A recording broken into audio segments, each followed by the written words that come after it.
Tal como les habíamos anunciado, ya se encuentra con nosotros en la conversación central de la noche de hoy el licenciado Gregorio Morrobel, politólogo y comunicador dominicano radicado en la costa este de los Estados Unidos de América. Muy buenas noches, Gregorio, bienvenido a Tiempo de Orientación. Saludos a ti, Ernesto, mi hermano, y a Vianel, que estamos aquí, presto a servirle. De inmediato, Gregorio, vamos a iniciar por la parte, digamos que más general, ¿no? de la entrevista, y es en torno al coronavirus y el impacto que este ha tenido en la comunidad dominicana en el exterior. ¿Cómo han sido las vivencias, sobre todo en un país como los Estados Unidos de América, que tiene en este momento el récord mundial de fallecidos por el coronavirus? Lamentablemente, más de 570,000 seres humanos han perdido la vida en ese gigante del norte. Y nos gustaría saber cómo esto ha impactado a la comunidad dominicana y cómo ustedes lo han vivido desde allá.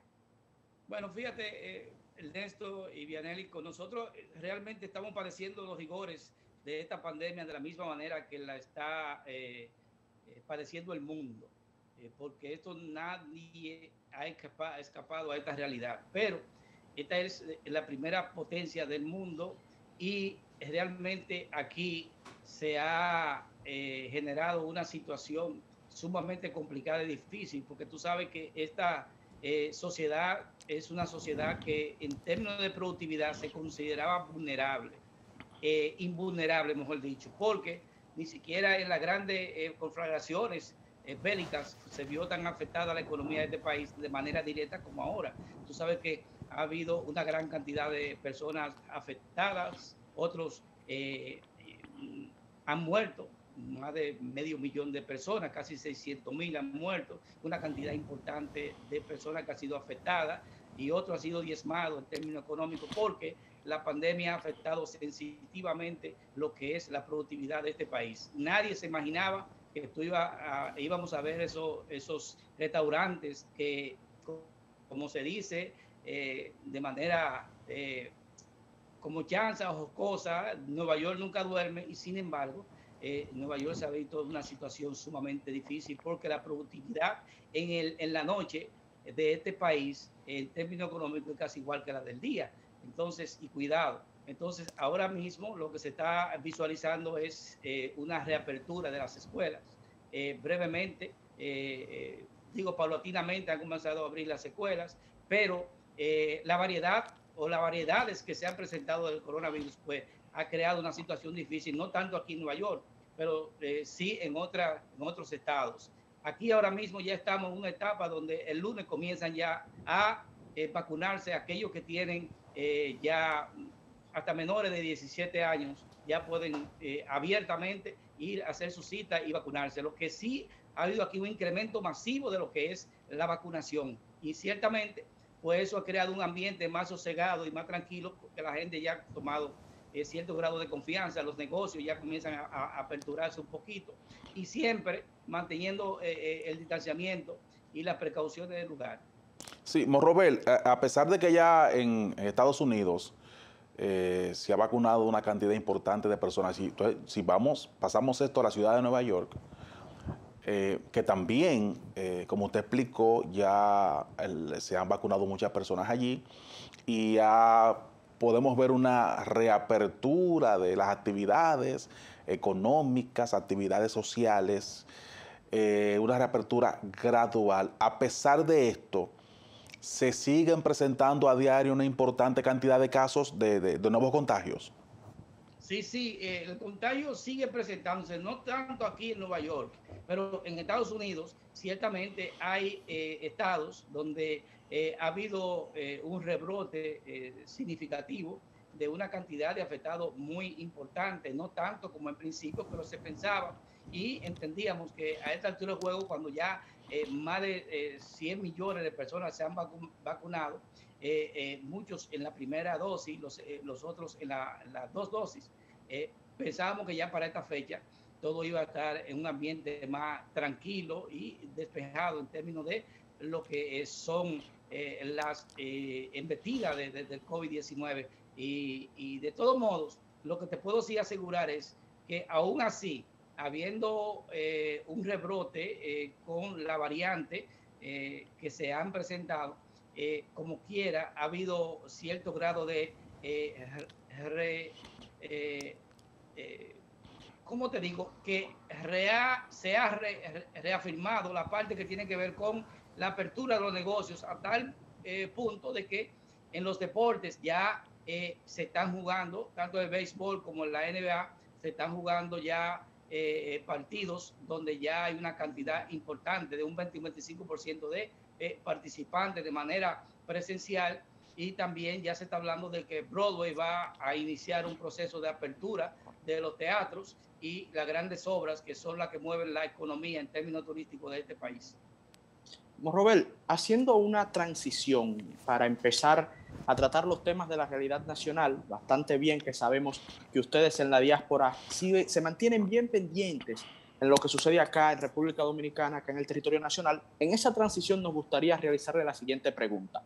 ¿Cuáles son las principales medidas para prevenir el contagio que permanecen en Estados Unidos más allá de la vacunación? Me refiero a medidas restrictivas.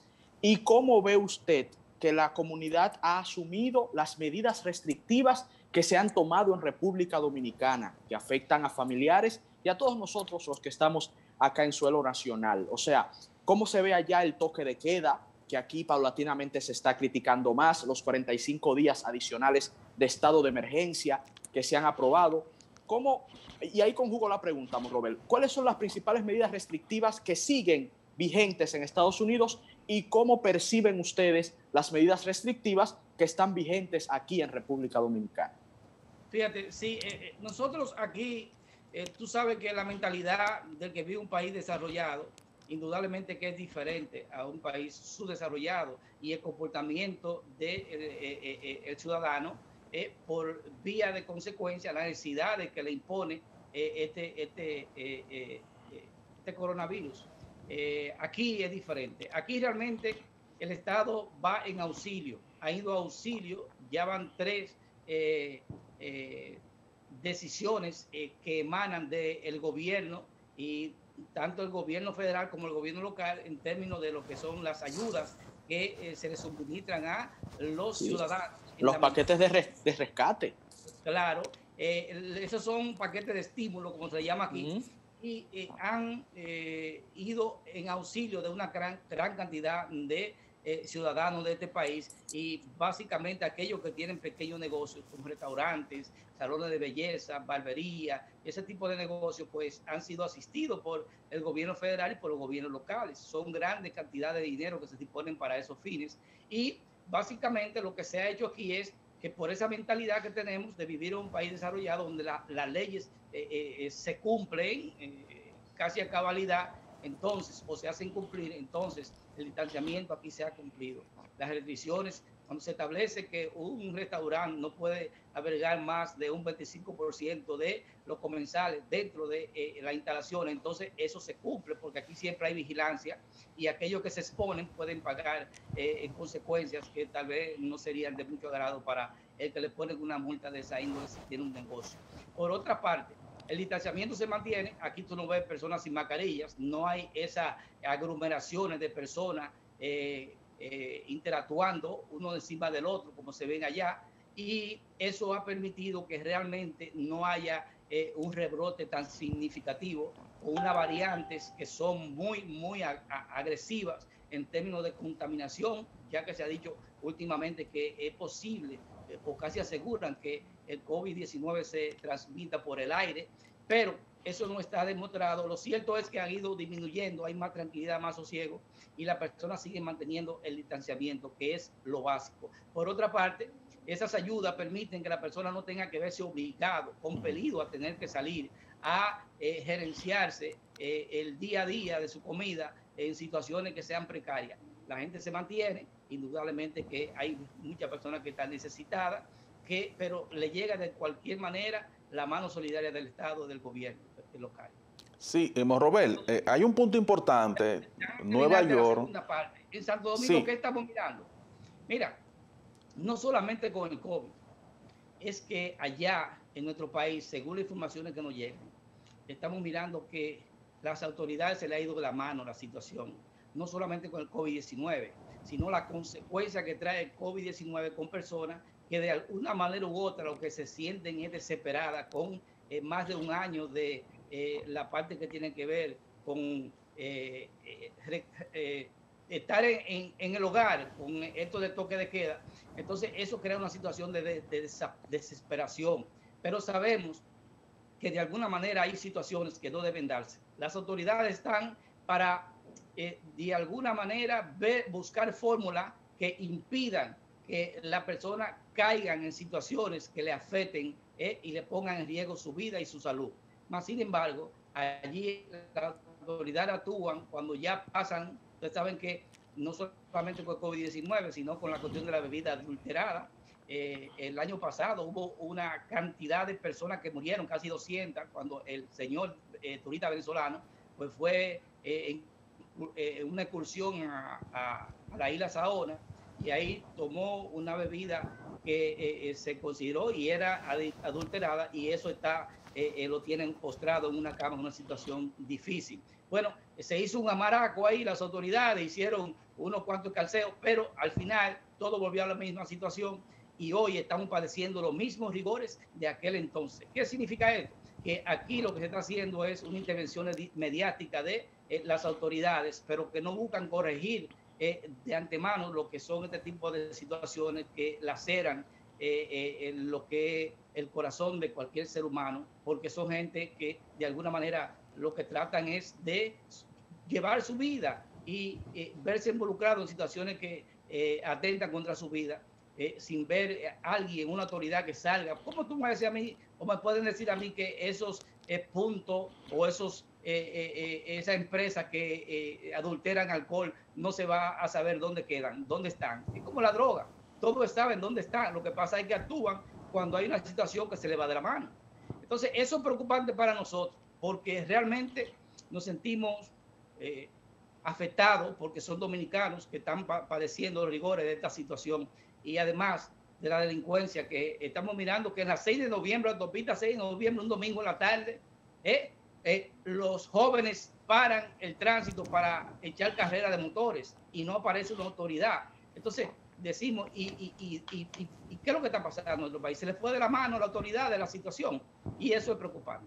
Sí, Morrobel, con el tema del COVID-19 y la ciudad de Nueva York específicamente, sabemos que Nueva York no es tan solo altos edificios, no es tan solo una ciudad que alberga prácticamente a colonias de todos los países del mundo. También Nueva York es un lugar turístico por excelencia. Al inicio de la pandemia el turismo se vio afectado. ¿Cómo se ha venido arreglando el tema del turismo, de la presencia de ciudadanos de otros países del mundo allí, para que van todavía sabiendo de que existe una situación de pandemia, pero que van a Nueva York, porque Nueva York, ¿verdad?, tiene sus encantos, y además personas que ya tienen un tiempo que no pueden viajar, sin embargo, van hacia allá? ¿Cómo ha venido resurgiendo el turismo de la ciudad de Nueva York?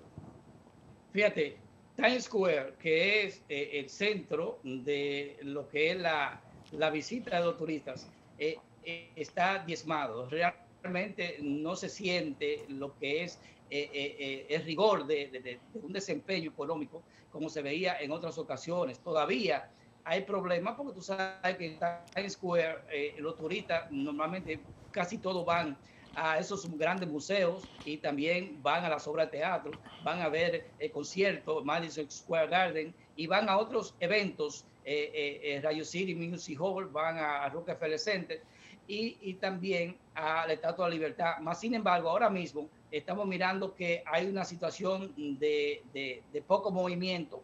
El turista no se anima, realmente los vuelos no están tan fluido como en momentos, en situaciones normales, y es cuestión de que ya se inicie. Creo que ya en mes de mayo, a final de mayo, comienzan a abrirse los teatros, y ahora mismo lo que son los museos se están abriendo, pero con muy poca participación, muy poca presencia ya directa de la persona, por lo que todavía ahí sigue habiendo problemas serios con el turismo, porque no está a nivel de lo que normalmente, ni siquiera un 25% de los turistas están llegando como en momentos normales.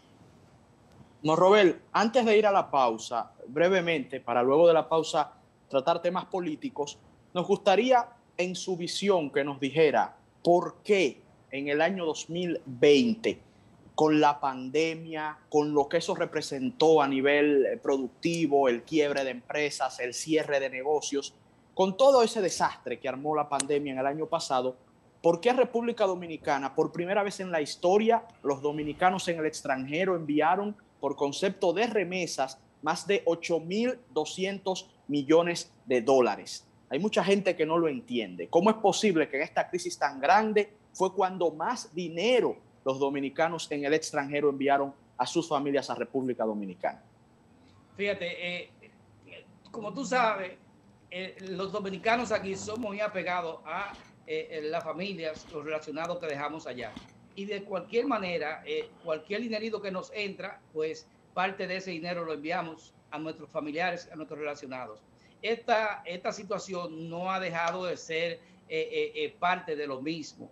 Ahora, en este momento donde ha venido el gobierno a auxilio con un paquete de estímulo de 1.9 billones de dólares, que es un dinero que da para todo, pues a todo el mundo le ha llegado algún tipo de ayuda. Cuando yo recibo un dinerito de la ayuda que nos dan y sé que allá hay una situación de precariedad pues muy acentuada, lo que tengo que hacer obligatoriamente es dejar de consumir lo que yo consumo nuevamente, consumo menos para poder enviarle a los familiares allá en nuestro país. ¿Qué ha sucedido? Que en esa medida de que nosotros hemos recibido un dinerito en esta pandemia y allá estar padeciendo los rigores de la misma pandemia, entonces ya la demanda de recursos de los familiares que tenemos allá se incrementa y por ende estamos obligados a hacer hasta malabares y a hacer líos para mandar el dinerito que nosotros podemos enviar hacia allá. Por eso se han disparado las remesas a ese nivel que tú estás planteando, según establece el Banco Central. Pero también el Observatorio Global, creo que del lunes, Leonel Fernández publicó un artículo donde establece que este mes, solamente en este mes, las remesas van girando alrededor de 90 millones de dólares. Eso significa que la segunda parte que tiene que ver con la importancia de el suministro de divisa al país, que es las remesas, o son las remesas. Allá en el país, el primer renglón es el turismo. Más sin embargo, los turistas o el turismo se ha visto afectado en un 60% y eso ha disminuido la cantidad de recursos que entran en el país en términos de divisas. Ahora, esa parte la hemos pasado a suplir nosotros. Ahora, ¿qué es lo que está pasando? Que nosotros no hemos visto de ninguna manera lo que es la reciprocidad del gobierno, de las autoridades, de los sectores que tienen que ver con el manejo de la economía del país. No se ha visto una sola acción dirigida a importantizar a los dominicanos en el exterior. Al contrario, hemos ido perdiendo como comunidad en el exterior, hemos ido perdiendo lo que son las conquistas que ya teníamos anteriormente. En vez de aumentar conquistas con este esfuerzo que estamos haciendo, entonces lo que estamos es perdiendo espacio en términos de conquista. Morrobel, acabas de dar un par de puntos políticos ya que nos gustaría tratar a profundidad en el próximo bloque de esta entrevista, pero luego de la pausa.